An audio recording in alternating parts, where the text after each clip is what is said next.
ভেবেছিলাম একটা মিক্সড সবজি করব, সেই জন্য কিছু সবজি রেখে দিয়েছিলাম। ফ্রিজ খুলে দেখলাম যে সবগুলোর অবস্থাই মোটামুটি খারাপ। তাই ভাবলাম যে এই অল্প একটু সবজি আর কি করব, ভেজেই খেয়ে ফেলি। এটা হচ্ছে আলুর ঝুরা ভাজা। আজকে আমি একদম একটা বাঙালি থালি মেক করতে যাচ্ছি। এটাকে ডিপ ফ্রাই করলাম লবণ আর হলুদ দিয়ে। মাত্র 3টা পটলই ছিল ফ্রিজে, এইটাকেও সেমভাবে একটু ভেজে নিলাম।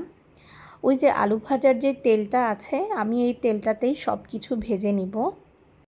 আপনারা সবজির অবস্থা দেখেই বুঝতে পারতেছেন যে সব কিছু 1টা 2টা বা 3টা করে আছে এমন অবস্থা। যদি সবজিটা ভালো থাকতো তাহলে হয়তো আমি একটা সবজি খিচুড়ি বা আপনার একটা মিক্সড সবজি করতে পারতাম, কিন্তু এটার যে অবস্থা দেখলাম, যেটা কালকে পর্যন্তও ভালো থাকবে না। আর এই কদিন মাংস খেতে খেতে মুখের অবস্থা তো এমনিই 12টা বেজে গেছে। যদিও খুব বেশি মাংস আমরা খাইনি, কিন্তু ঈদের পরপরই একটা বিয়ের দাওয়াত ছিল, তো সেখানে স্বাভাবিকভাবেই আমাদের একটু বেশি মাংস টাংস খাওয়া হয়ে গেছে। তো এই সবজিগুলো ভাজি আর ডালটা যে আমার কাছে এত মজা লেগেছে বলার বাইরে।